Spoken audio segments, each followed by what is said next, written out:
तो आज भिडियो आपण जानापी पाइबे कि ration card e KYC ration card कटिवा नहीं किसी कथा। तो वर्तमान समय आपण मैंने जानी जे राशन कार्ड खबर को नहीं ओडिशा रे सबुआडे चर्चा। देखंतु प्रथम तो रिपोर्ट आसिला जो मैंने सरकारी चाकरिया से मैंने ही राशन कार्ड फेराइबे तांकर आगो को राशन कार्ड रे नाम कटिवो। तापर रिपोर्ट आसिला जो मैंने इनकम टैक्स दौरान से भी नाम आगो को राशन कार्ड रे कटिवो। एबे संपूर्ण पूरा लिस्ट आसी सारी जे केउ मानक राशन कार्ड रहिबो आ केउ मानक राशन कार्ड रे नाम कटिवो। ता सहित एबे नुआ लिस्ट मध्ये आसी सारी लिस्ट रे जदी आपणकर भी नाम थाए संपूर्ण भाव में कार्ड आपन को सरेंडर करिया पई पड़िवो। तो सही लिस्ट आपण माने केउटी जाई कि देखिबे। ता सहित जो दीर्घ मासरु चाली आसुची ई केवाईसी प्रक्रिया फेब्रुआरी 15 लास्ट डेट रखा जाइतिला ताकू एबे पुणी थरे सरकार मार्च 31 को बढ़ाइछंती। ता आगो को केते दिन पर्यंत चलिवो ता सहित वीडियो शेष रे आमे कथा हवा नुआ जो माने राशन कार्ड पई आवेदन करिसंती तो से माने केबे कार्ड पाइबे ता सहित कार्ड रे नुआ नाम केबे ठारु जोड़ा जिवो एवं कौन करा जिवो। तो एनै वर्तमान समय अपडेट कौन रही तो संपूर्ण डिटेल्स से वीडियो माध्यम जानी पारिबे। तेणु भिडियोटी को आरंभ शेष पर्यंत देखंतु भलसे बुझीपारे। तो चलतु भिडियोटी स्टार्ट करिया। ता पूर्व जदि आपण आम चैनल को नुआ को देखुछंती ताले आम चैनल को एबे सब्सक्राइब करंतु एमिति नुआ नुआ इनफॉर्मेटिव वीडियो देखिबा पई।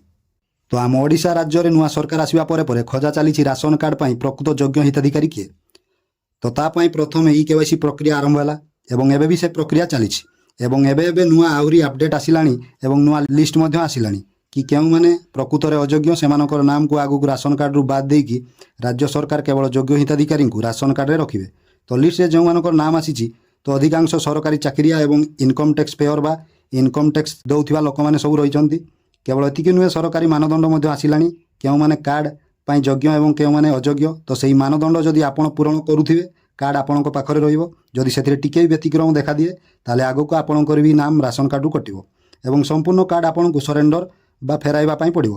तो ए बाबद रे आगु को जानिबा ता पूर्व टिके राशन कार्ड ई केवाईसी बाबद रे कथा हवा। तो गत अगस्त मास पाखो राशन कार्ड रे मृत अयोग्य लोक मानकु बाद करिया पई ई केवाईसी प्रक्रिया चली आसुची।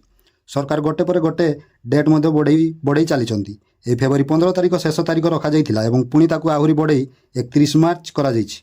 31 मार्च भीतर राशन कार्ड ई केवाईसी जो माने करिनांती से माने राशन कार्ड ई केवाईसी करि परिबे नै एवं ओडिशा भीतर बहुत लोक करि सारलेनी राशन कार्ड ई केवाईसी। तो ई केवाईसी डेट जो बारंबार बढ़ई दिया जाउछि केवल ओडिशा बाहर दूर दूरांतर जगार रही कि जो माने समय देखिकी आसी पारुनांती खास करी सेमानक पई।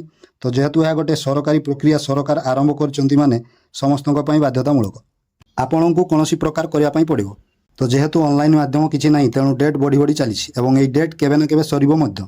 तेणु समय सुविधा बाहर करी आपण आपणको राशन कार्ड ई केवाईसी प्रक्रियाटी संपूर्ण करि दियंतु। एबे चलंतु जानिबा सरकार केउ केउ मानदंड सब आनिचंती जहा द्वारा कि आपण माने निजे निजो को जानि परिबे राशन कार्ड पई प्रकृत रे आपण योग्य ना अयोग्य।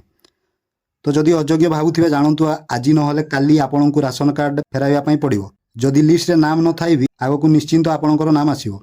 चलंतु मानदंड गुडी को देखिबा तापरे लिस्ट रे आपणकर नाम अछि कि नै केमिति कोन लिस्ट को चेक करिवे।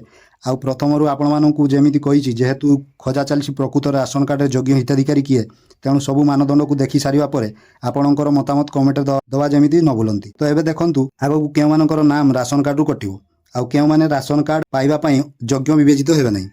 जदि भी एबे आपणकर नाम राशन कार्ड रे थाई आगो को निश्चिंत भाव में राशन कार्ड रु नाम टे कटिवो जानंतु। तो प्रथमे रहिछि सरकारी चाकरिया मानक पई।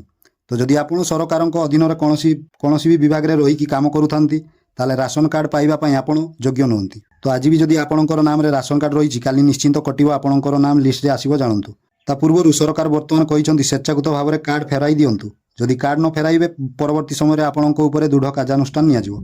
अवश्य मझिरे टिके कहल करिसंती सरकार जदि कॉन्ट्रैक्ट बेसिस रे जदि कोनोसी विभाग रे काम करूथांती से क्षेत्र रे कार्ड न फेराइले भी चलिवो। किंतु जदि सरकारी चाकरिया रे नियमित भाव में काम करूछंती जे कोनोसी विभाग रे होउना काहेकि कार्ड फेराई दियंतु।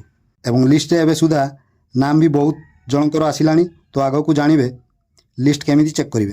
तापर द्वितीय रे अछि आयकर जदि दउथिबे बा आपणकर इनकम टैक्स पेयर जदि हेइथिबे बहुत इनकम टैक्स पेयरंकर नाम ऑलरेडी वर्तमान सामना को आसिलानी जो माने इनकम टैक्स दउचंती सेही मानकु आगो को कार्ड फेराइबा पई पड़िवो। से माने भी राशन कार्ड पई योग्य नुहे जहा पई सरकार एही मानदंड मध्य आनिचंती। तेणु सेमानकर नाम भी जदि राशन कार्ड रे थाई तो आज नहले काली सेमानकर नाम लिस्ट रे आसीबो। तो लिस्ट आसिला माने आपणकर कार्ड फेराइबा पई पड़िवो अर्थात पूरा कार्ड सरेंडर करिया पई पड़िवो। से कार्ड रे जते जनकर भी मेंबर थिबे आगो को कोनोसी सुविधा सुजोग पाई परिबे नै ना किछि राशन मिलिवो ना आपणको हेल्थ कार्ड मिलिवो। काहेकि ना एबे राशन कार्ड माध्यम रे हेल्थ कार्ड दिया जाउथिला। तो राशन कार्ड नाही माने हेल्थ कार्ड भी मिलिवो नै। तापरे तृतीय रे रहिछि एसी जदि आपणको घरे थाए ଏୟାର କଣ୍ଡିସନ୍ ବା ଏସି ଯଦି ରହୁଛି ତାହେଲେ ବି ରାସନ କାର୍ଡ଼ ପାଇଁ ଆପଣ ଯୋଗ୍ୟ ନୁହନ୍ତି। ଚତୁର୍ଥରେ ରହିଛି 4 ଚକିଆ ଗାଡ଼ି ଯଦି ଆପଣଙ୍କ ଘରେ ଥାଏ, କାର୍, ଟ୍ରାକ୍ଟର ବା ଅନ୍ୟାନ୍ୟ କୌଣସି 4 ଚକିଆ ଯାନ, ତ ସେ କ୍ଷେତ୍ରରେ ବି ରାସନ କାର୍ଡ଼ ପାଇଁ ଆପଣ ଯୋଗ୍ୟ ନୁହନ୍ତି। ତ ପଞ୍ଚମରେ ରହିଛି ଜମି।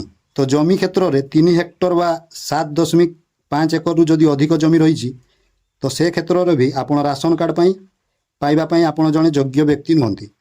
ତାପରେ ଷଷ୍ଠରେ ଆପଣଙ୍କର ରହିଛି ଯଦି ବାର୍ଷିକ ରୋଜଗାର 1 ଲକ୍ଷରୁ ଅଧିକ ରହୁଛି ସେ କ୍ଷେତ୍ରରେ ବି ଆପଣମାନେ ଅଯୋଗ୍ୟ।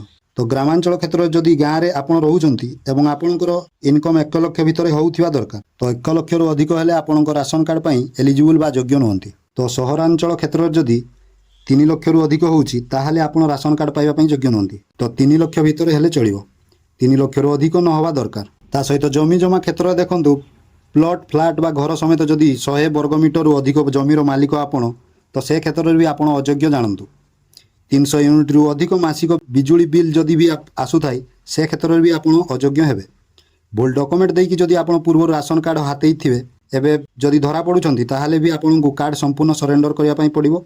ଆଉ KYC ପ୍ରକ୍ରିୟା ତ ଚାଲି ଆସୁଛି, ତା ବାବଦରେ ମଧ୍ୟ ଆପଣ ଜାଣିଲେନି। ଯେଉଁମାନେ KYC ନ କରିବେ ସେମାନେ ଅଯୋଗ୍ୟ ବା ମୃତ ବୋଲି ଗଣିତ ହେବେ। ତା ସହିତ ଲାଇସେନ୍ସ ପ୍ରାପ୍ତ ଯଦି କୌଣସି ଅସ୍ତ୍ର ଥାଏ ପାଖରେ ତ ସେ କ୍ଷେତ୍ରରେ ବି ଆପଣ ଅଯୋଗ୍ୟ ବା ଆପଣ ରାସନ କାର୍ଡ଼ ପାଇବା ପାଇଁ ଯୋଗ୍ୟ ନୁହନ୍ତି।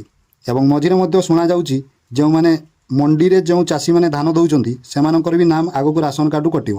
କାହିଁକିନା ମଣ୍ଡିରେ ସେମାନେ ଧାନ ଦେଉଛନ୍ତି ମାନେ ଅଧିକରୁ ଅଧିକ ଅମଳ କରୁଛନ୍ତି ଏବଂ ମଣ୍ଡିରୁ ଯଦି ସେମାନେ ଏତେ ଟଙ୍କା ପାଉଛନ୍ତି ମାନେ ଆଗକୁ ଚାଷୀଟି ହିସାବରେ ତାଙ୍କର ଜୀବନ କ୍ଷେତ୍ରରେ ଉନ୍ନତି ଆସିବାକୁ ନେଇକି ସରକାର ତାଙ୍କୁ 3100 ଟଙ୍କା ଦେଉଛନ୍ତି କୁଇଣ୍ଟାଲ ପିଛା। ତେଣୁ ସେ କ୍ଷେତ୍ରରେ ଏପଟେ କାହିଁକି ରାସନ ଚାଉଳ ଦିଆଯିବ? ତ ଏହି କଥା ବି ମଧ୍ୟ ମଝିରେ ଶୁଣିବା ପାଇଁ ମିଳୁଛି। ତେଣୁ ଏ ଲାଇନ୍ଟି କେତେ ଦୂର ଆଗକୁ ସଠିକ୍ ହେଇପାରେ ତା ବାବଦରେ ଆମେ ଏବେଠୁ କହିପାରୁନେ। ତ ବର୍ତ୍ତମାନ ସମୟରେ ଏହା ହିଁ ରହିଛି ଅପଡେଟ୍। ତ ଏବେ ଦେଖନ୍ତୁ ଲିଷ୍ଟ କେଉଁଠି କ'ଣ ଦେଖିବେ। ପ୍ରଥମେ ବ୍ଲକରେ MI ସେକ୍ସନରେ ଲିଷ୍ଟ ଥିଲା, ମାତ୍ର ଏବେକା ସମୟରେ ପ୍ରତ୍ୟେକ ପଞ୍ଚାୟତରେ ଏବଂ ଡିଲରଙ୍କ ପାଖରେ ମଧ୍ୟ ଲିଷ୍ଟ ଆସି ସାରିଲାଣି। କେଉଁମାନଙ୍କର ନାମ ଆଗକୁ ରାସନ କାର୍ଡ଼ରୁ କଟିବ ଲିଷ୍ଟ ଆସିଛି। ଯେଉଁ ଲିଷ୍ଟ ଆସୁଛି କେବଳ ଫାଇନାଲ ଲିଷ୍ଟ ବୋଲି ଭାବିବେ ନାହିଁ। ପର୍ଯ୍ୟାୟ କ୍ରମେ ଲିଷ୍ଟ ଆସୁଛି। ପ୍ରତି 7-8 ଦିନ, 10 ଦିନ, 15 ଦିନ, ମାସକୁ ଗୋଟେ ଲିଷ୍ଟ ଆସୁଛି। ତାର ଅର୍ଥ ଯଦି ଆପଣ ନାମ ଏହି ଲିଷ୍ଟରେ ନାହିଁ ପରବର୍ତ୍ତୀ ଲିଷ୍ଟରେ ଆସିପାରେ। ତେଣୁ ଏହିସବୁ ମାନଦଣ୍ଡ ଦେଖି ସାରିବା ପରେ ଆପଣମାନେ ନିଜେ ନିଜର ମତ ଦିଅନ୍ତୁ କି ଏସବୁ ମାନଦଣ୍ଡ ବାଦ ପ୍ରକୃତରେ ଆଉ କେଉଁମାନେ ରହିଲେ ରାସନ କାର୍ଡ଼ ପାଇବା ପାଇଁ ଯୋଗ୍ୟ ହିତାଧିକାରୀ। ତ ଯଦି ସରକାର ଏମିତି ବି ନିୟମ କରନ୍ତେ ଯେ ସେମାନଙ୍କୁ ମାଗଣା ରାସନ ଦିଆଯିବନି କିନ୍ତୁ ହେଲ୍ଥ କାର୍ଡ଼ଟେ ଆଟଲିଷ୍ଟ ପାଇପାରିବେ, ତ ତାହେଲେ ବି ଲୋକମାନେ ଖୁସି ହୁଅନ୍ତେ। ତ ଏବେ ଚାଲନ୍ତୁ କଥା ହେବା ନୂଆ ରାସନ କାର୍ଡ଼ କେବେ ମିଳିବ। ଯେଉଁମାନେ ଦୀର୍ଘ ବର୍ଷରୁ ରାସନ କାର୍ଡ଼ ଆପ୍ଲାଏ କରିକି ଅପେକ୍ଷାରେ ଅଛନ୍ତି କାର୍ଡ଼ ପାଇଁ, ସେମାନେ କାର୍ଡ଼ ନୂଆ କେବେ ପାଇବେ? ଦେଖନ୍ତୁ, ନୂଆ ସରକାର ରାଜ୍ୟରେ ଆସିବା ପରେ ପ୍ରଥମେ ଖବର ଆସିଲା ଡିସେମ୍ବରରେ ମିଳିବ ନୂଆ ରାସନ କାର୍ଡ଼। ତାପରେ ମନ୍ତ୍ରୀ ବୟାନ ରଖିଲେ ନାଇଁ ଜାନୁଆରୀରେ ମିଳିବ। ତାପରେ ପୁଣି ଖାଦ୍ୟ ଯୋଗାଣ ମନ୍ତ୍ରୀ ସୂଚନା ଦେଲେ କି ଫେବୃଆରୀରେ ମିଳିବ। ଏହି କିଛି ଦିନ ପୂର୍ବରୁ ଗଣମାଧ୍ୟମ ଆଗରେ ଖାଦ୍ୟ ଯୋଗାଣ ମନ୍ତ୍ରୀ ପ୍ରତିକ୍ରିୟା ରଖିଥିଲେ କି ଫେବୃଆରୀ 15 ପରେ KYC ପ୍ରକ୍ରିୟା ଆଉ ବଢ଼ିବନି। ଯେଉଁମାନେ ବି KYC କରୁନାହାନ୍ତି ସେମାନଙ୍କର ନାମ ରେସନ କାର୍ଡ଼ରୁ କଟିବ। ଆଉ ଏବେ ସୁଦ୍ଧା 6 ଲକ୍ଷ ପାଖାପାଖି ରାସନ କାର୍ଡ଼ରୁ ଯେଉଁ ନୂଆ ହିତାଧିକାରୀ ଆପ୍ଲାଏ କରିଛନ୍ତି ସେଇମାନଙ୍କର ନୂତନ କାର୍ଡ଼ ଦିଆଯିବ। ତା ସହିତ ଆପ୍ଲାଏ ପାଇଁ ଅନଲାଇନ୍ ପୋର୍ଟାଲଟି ମଧ୍ୟ ଖୋଲି ଦିଆଯିବ। ତ ଯେଉଁମାନେ ଚାହିଁବେ ନୂଆ ଆପ୍ଲାଏ କରିବା ପାଇଁ ସେମାନେ କରିପାରିବେ। ମାତ୍ର ଦେଖନ୍ତୁ ରାସନ କାର୍ଡ଼ରେ ପୁଣି ଥରେ KYC ଡେଟ୍ଟିକୁ ବଢ଼ାଇ ଦିଆଯାଇଛି ମାର୍ଚ୍ଚ 31 ପର୍ଯ୍ୟନ୍ତ। ତେଣୁ ବର୍ତ୍ତମାନ ସମୟରେ କ'ଣ ହେବ ତାକୁ ନେଇ କୌଣସି କିଛି ଅପଡେଟ୍ ନାହିଁ। ଯେଉଁମାନେ ନୂତନ ଆବେଦନ କରି ଅପେକ୍ଷାରେ ଅଛନ୍ତି, KYC ସରିବା ପରେ ଅଯୋଗ୍ୟ ହିତାଧିକାରୀଙ୍କର ନାମ କଟିବା ପରେ ଯେଉଁମାନେ ଆପ୍ଲାଏ କରିଛନ୍ତି ସେମାନଙ୍କୁ କାର୍ଡ଼ ମିଳିବ ନା ତା ପୂର୍ବରୁ ହିଁ ସେମାନଙ୍କୁ କାର୍ଡ଼ ଦିଆଯିବ, ତ ସେ ନେଇ କୌଣସି ପ୍ରକାରର ସୂଚନା ନାହିଁ। ତ ସେଥିପାଇଁ ଆପଣ ଆମ ଚ୍ୟାନେଲ୍ ସହ ଯୋଡ଼ି ହୋଇଥାନ୍ତୁ। ତ ଏହାର କିଛି ଅପଡେଟ୍ ଆସିଲେ ଆପଣ ଆମ ଚ୍ୟାନେଲ୍ ମାଧ୍ୟମରେ ଜାଣିପାରିବେ। ଏବଂ ଯଦି ଭିଡ଼ିଓଟି ଭଲ ଲାଗିଛି ଭିଡ଼ିଓ ଗୋଟେ ଲାଇକ୍ ଏବଂ ଆମ ଚ୍ୟାନେଲକୁ ସବସ୍କ୍ରାଇବ୍ କରନ୍ତୁ। ଜୟ ଜଗନ୍ନାଥ।